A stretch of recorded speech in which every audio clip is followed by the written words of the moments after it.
We're live. Hello, hello, ladies and gentlemen, and welcome to Chicago by Night.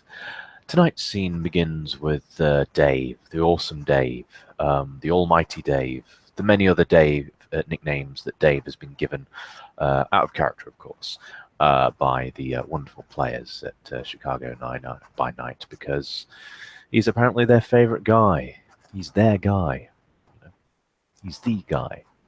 But either way, Dave just so happens to be working on some plumbing or maybe some electric work. Who knows? He's a multitask guy. He's a multi-talented guy. At a building, perhaps he's quite close to the Vesper apartment buildings.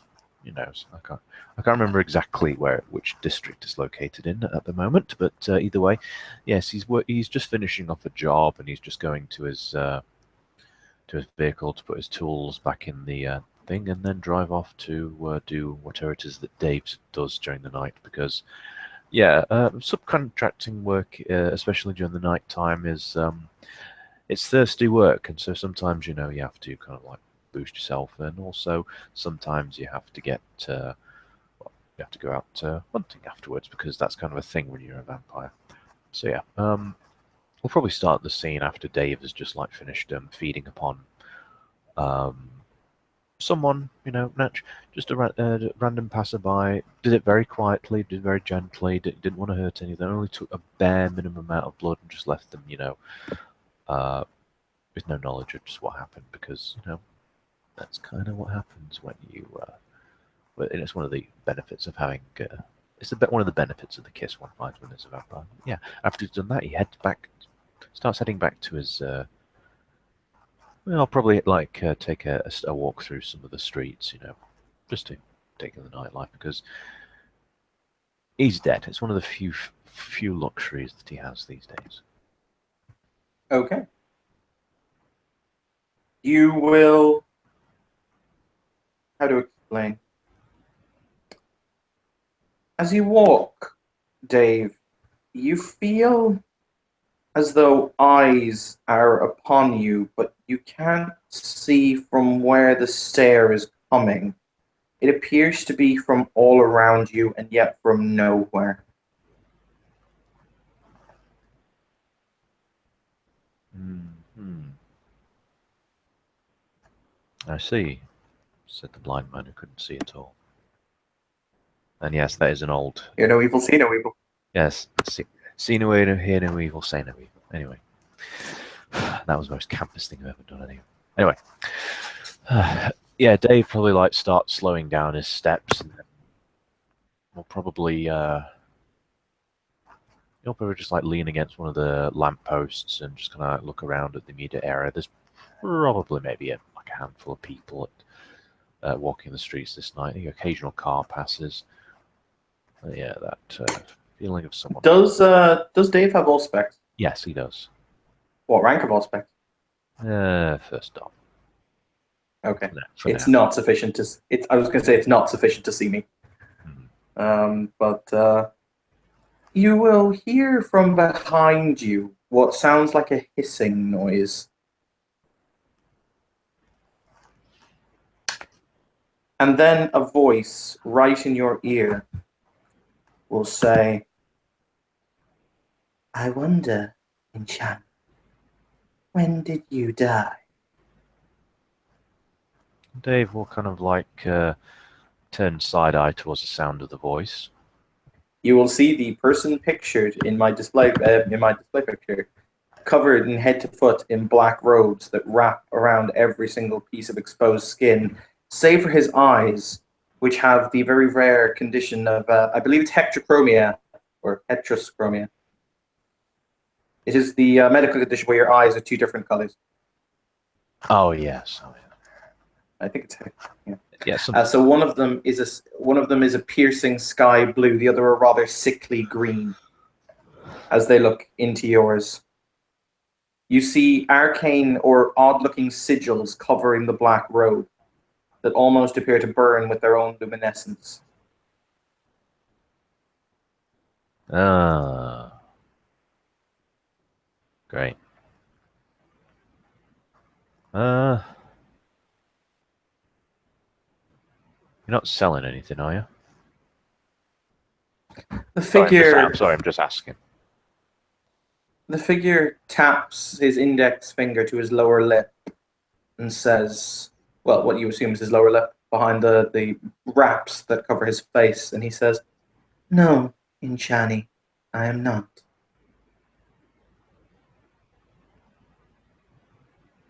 What now? What did you not understand? Everything except that enchanty thing. Inchani. Yeah, that. It means outsider. Well, why don't you call me that then? Because you are. Okay. Well, we should go inside then instead of being outside. Maybe. The figure gestures down an alleyway that is just behind them and says, "I agree." I was actually thinking more like a. Well, actually, no. I don't think a bar would be the best place for that. But yeah, sure.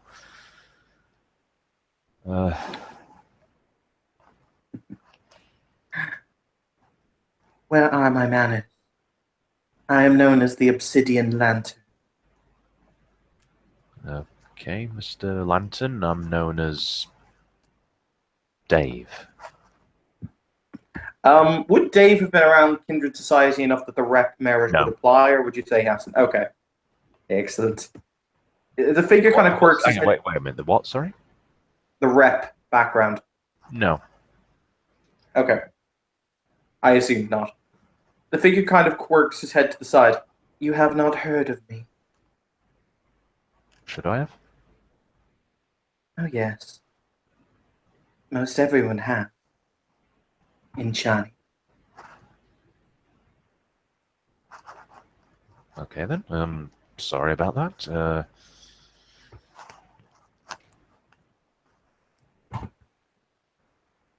But you have yet to answer my question. I'm going to assume they continue their conversation down into the alley. Yeah, they would. About close to 3 months now. The date. The date?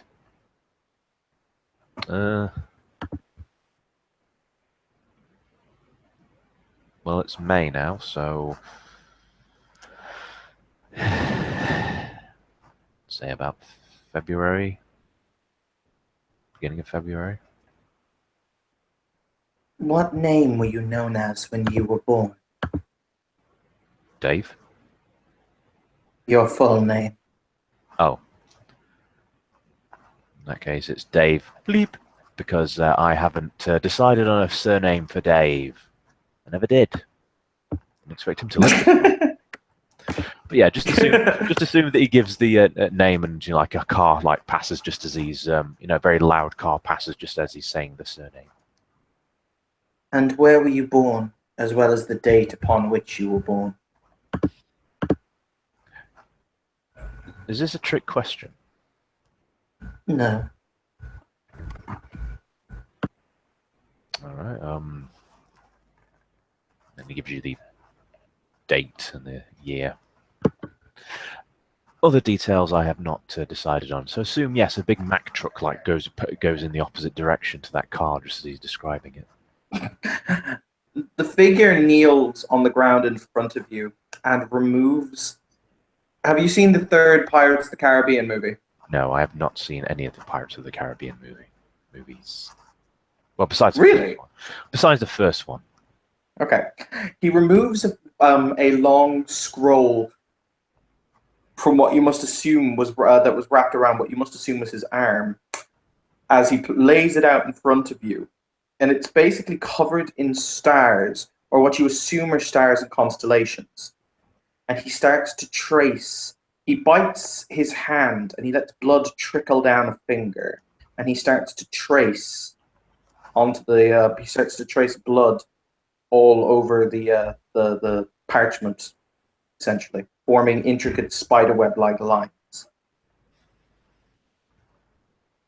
You're right, mate. Give me a second. I actually have to roll. I actually have to use rolls. So, shall we call the roll name? What, sorry?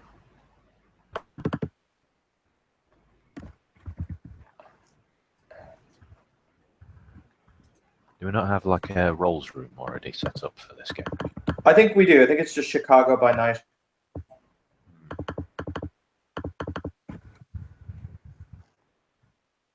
Again, I'll actually find that somewhere.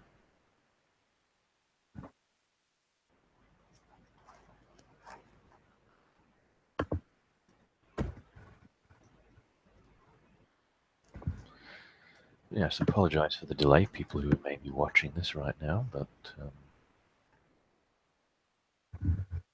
To be fair, I'm about to cast literally probably the most fun level 1 rituals that exists in the game, so I'm pretty happy about this.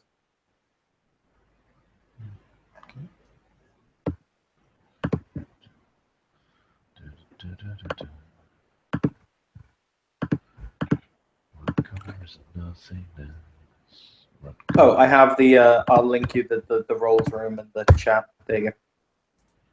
Oh, thanks a lot. No worries. Okay. Okay.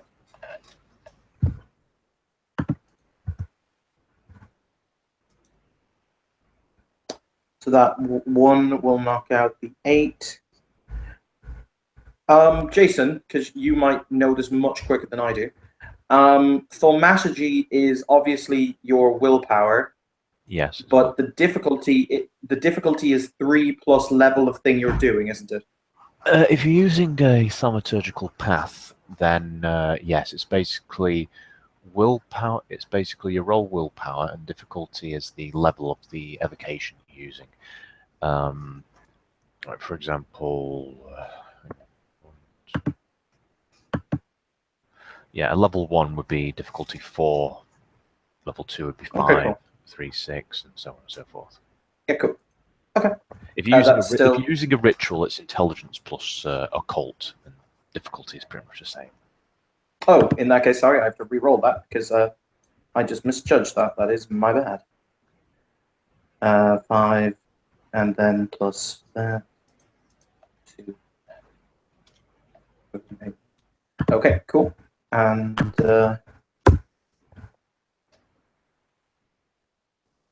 yep. Okay, cool.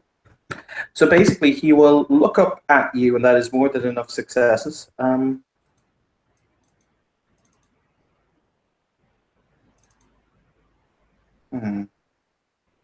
You know what? I'm going to, yeah. For the record, the ritual I'm doing is a horoscope. I don't know if you've ever had it, if you know the rules for it, if you ever had it done. I think I may have seen it before. I know it's not in V20, but it is in like Lure of the It's in Rites. It's in Rites of Blood. Oh, right. Each success allows the Ashifu to discover one secret about the target of the horoscope, choosing from the following: nature, primary attributes rated 3 or higher, flaws or major tragedies of her life or unlife. Ultimately, the Ashifu may use the horoscope in conjunction with an effigy to improve the efficiency of sympathetic magic. With the success of the ritual rolling, reduce the difficulty penalties applied to such rolls. However, the Ashby may not use the horoscope to exercise penalties by more than his Dar An Kai rating, nor may he reduce the penalty to less than 0. So, yeah. Dave, would you like to give me your greatest tragedy, please? He was embraced. Oh, so do you actually see your embrace as a curse? I've not actually thought of this character all that much, man. I know. Have like serious shit to think about. Yes. There you go. Okay, all right. How many successes did you get, and what was it again? I don't want to know any of the other relevant facts. So basically, it only requires the 1 success. But you know, if we go by that, I got 1, 2, 3, 4, 5 successes. 6. Mm-hmm. So he just wants to know your greatest tragedy.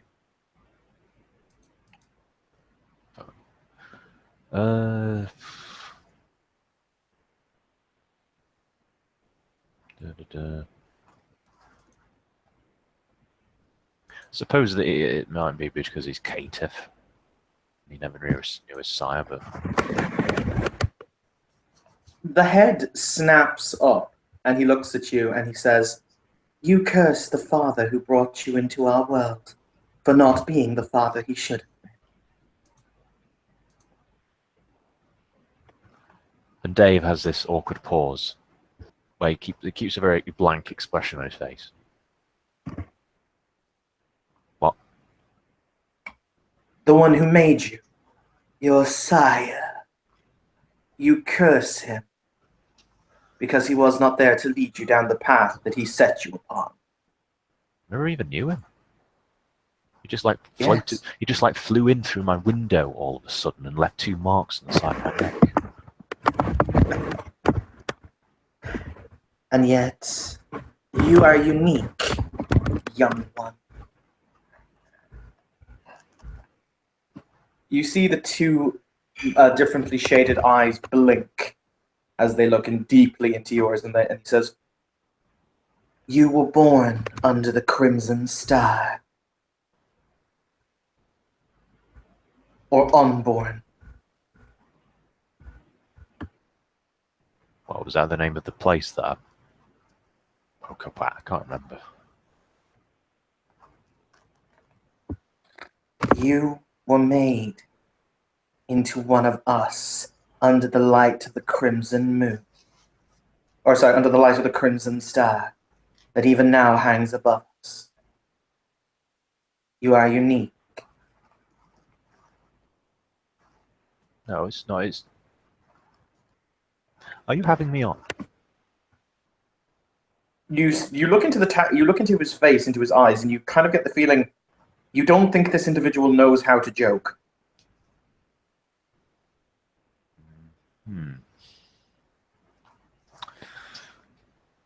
Okay. Yay? That does, however, make I'm you sorry. I honestly don't know how to react to what you're telling me. That does, however, make you an anomaly.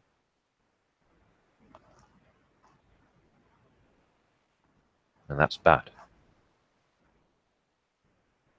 You see him reach behind him, and there's a kind of a shing noise, and he withdraws a kind of a curved Arabic-style blade that's glowing bright green. Oh, grand. For if you are the child born under the star, do you herald it? I don't even know what you're talking about.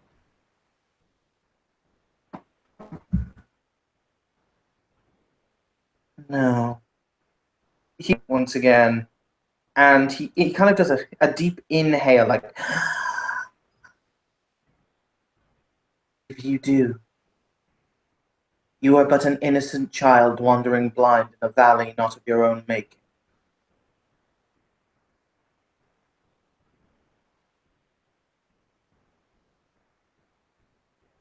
Okay.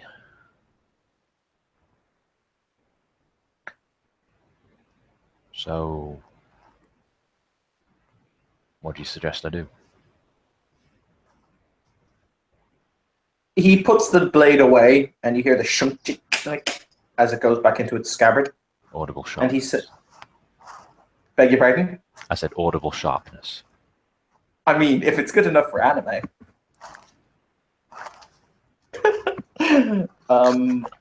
He looks at you with once again very oddly colored eyes, and he says, "That depends. You who walks beneath the star." Nara. Yes, you are now in Nara. That makes sense. The Starborn. Yeah. Yeah. if you wish to continue your existence or not.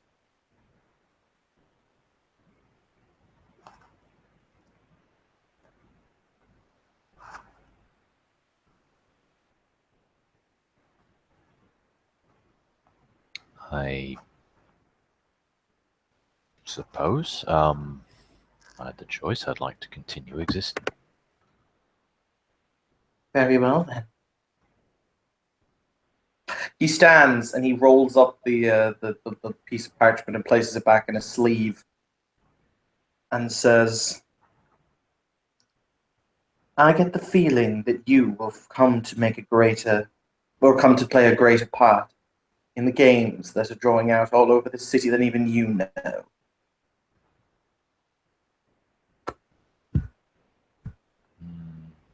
Yeah, it seems like there's a lot of people fighting over Chicago for some reason. My clan have no interest in fighting. After all, we will judge all in due time. Okay, what's your clan? You really do not know. No, because you've not told me. I am a member of Clan Asimite. Okay, well, Odd that you show no fear. don't think I've ever met an Asimite before. Knowingly, anyway. I beg your pardon? He said he's not sure he's ever met a member of Clan Asimite. Knowingly, anyway. We are the assassins and the judges. Alright. He walks up and he places a kind of a, it's not a glove so much as it is, wrapped in silk, you would assume, hand, and he strokes your face with his hand. You are blind. Dave's got no blush of health in case you're wondering. Yeah, no, that's fine. He goes, you are truly blind enough. Yes, that's true, but I'm learning things. Yes. Yes. After all, did not the great who once sat at the feet of Cain at Enoch not need to learn? Perhaps you shall also be great. Yeah, probably. No, personally, don't think I've read the Old Testament all that much.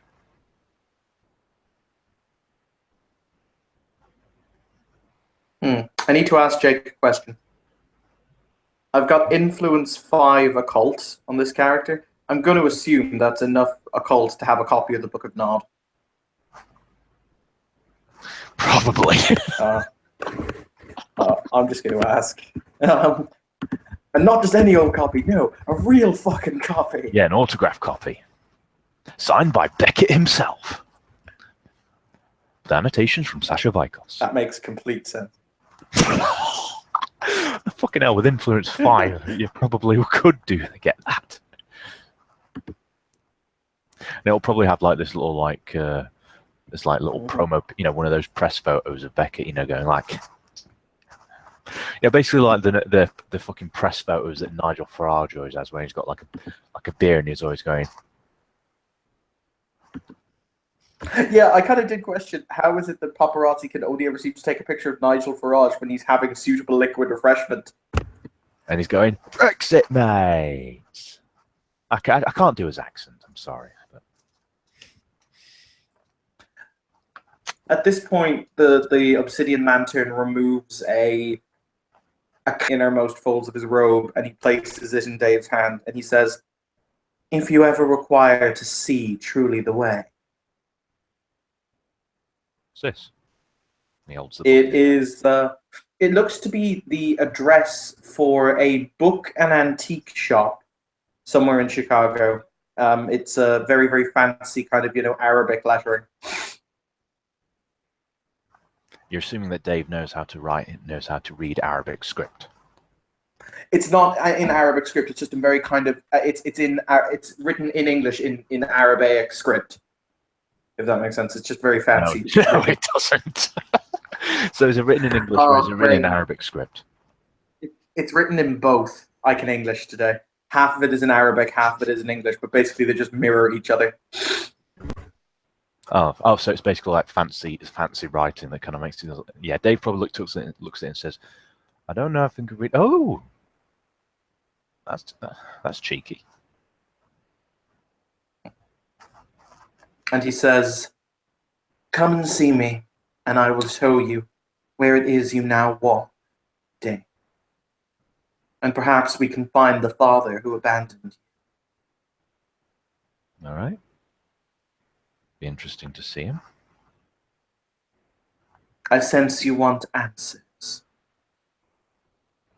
Well, it would help, yes. I mean, it's not really going to do much for me at this point, but, might provide some closure.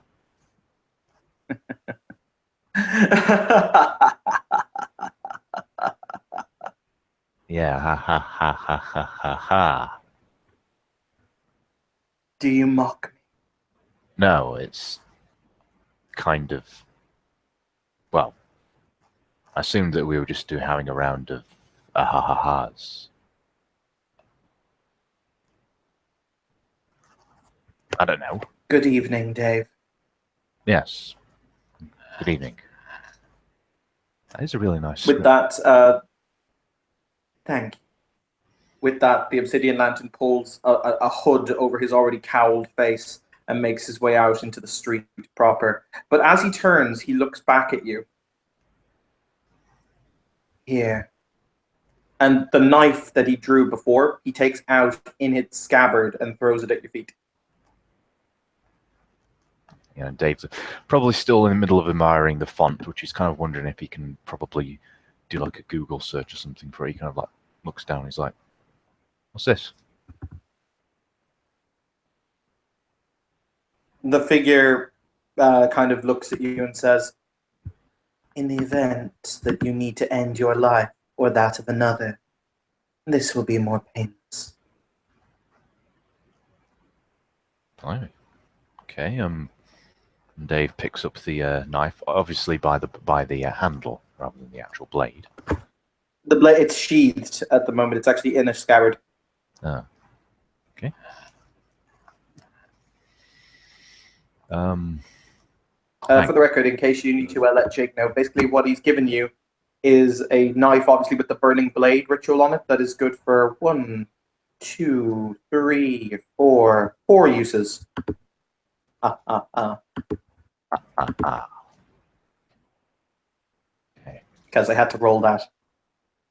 But and with that, the Obsidian Lantern vanishes from sight. Oh.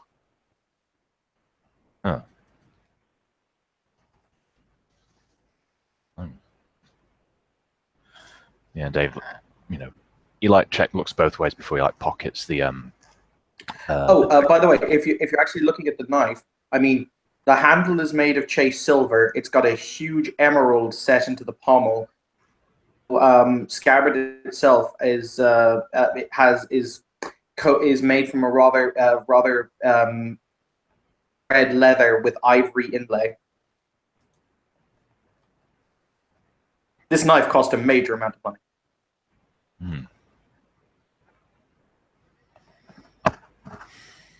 Blimey. So, yeah, once he's done that, Dave's going to pocket everything that's been given to him and go about his business, because, yeah, it's not often you get someone coming up to you and telling you that you're a Messiah. It must be Tuesday. Yes. It almost is. We're only a couple of hours away from that. And with that, ladies and gentlemen, we shall end our scene. Thank you, viewers, for viewing. Thank you, players, for playing. Have a good evening. Bye-bye. Praise Keck. Praise Keck.